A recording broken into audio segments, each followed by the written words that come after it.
आज सुबह उठ के मैं चाय पी लेता हूँ और फिर इसके बाद टिफिन कर देता हूँ और फिर बाहर आता हूँ थोड़ा सनलाइट के पास। और मैं कुछ पोस्ट के बारे में देख रहा था और देखा कि मेरी जो ग्रांडमा है वो कुछ सुखाया है और फिर मैं कर लेता हूँ लंच। आज मुजरुम हुआ था। इसके बाद मैं आता हूँ बाहर और मैं निकल पड़ा हूँ बस स्टैंड की ओर, क्योंकि मुझे जो है आज कड़ाहांडी जाना है। कड़ाहांडी के आमपानी के इलाके में जाना है। तो मैं देखता हूँ बस भी आ चुका था और फिर बाहर देखता हूँ तो बटालियन कैंप के लिए बाहर से बहुत सारे सीनियर्स जा रहे थे और फिर ये है बस जिसके ओर से मुझे जाना पड़ेगा। और फिर मैं भी निकल पड़ा हूँ और ये जो है पापड़ाहांडी की ओर से होते हुए जाता है और मैं टाउन को भी क्रॉस करके बाद में चिकली को भी क्रॉस कर लेता हूँ। इधर हमारा गाँव पड़ेगा इंद्रावती और फिर हम आगे बढ़ते हुए और हम पंचवटी पार्क को भी क्रॉस कर लेते हैं और बाद में हम डियर पार्क को भी क्रॉस करके आगे बढ़ते हुए और फिर कुछ देर जाने के बाद हम भी पापड़ाहांडी को भी क्रॉस कर लेते हैं और फिर बाद में अपना बस के साथ सफर करते हुए बस में लोगों का आना भी बढ़ चुका था। और फिर हम इसके बाद हम एक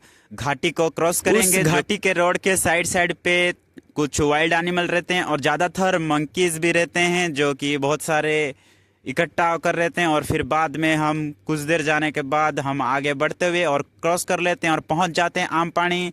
और फिर आमपानी में ही हमारा कुछ काम है और ये है बूढ़ा राजा टेम्पल, उसको भी हम क्रॉस करके फिर हम अपना लोकेशन की ओर पहुंचते हुए और बाद में हम अपना काम करने के बाद मैं कुछ खा लेता हूं और आज रात में इस कड़ाहांडी में ही बिताने वाला हूं।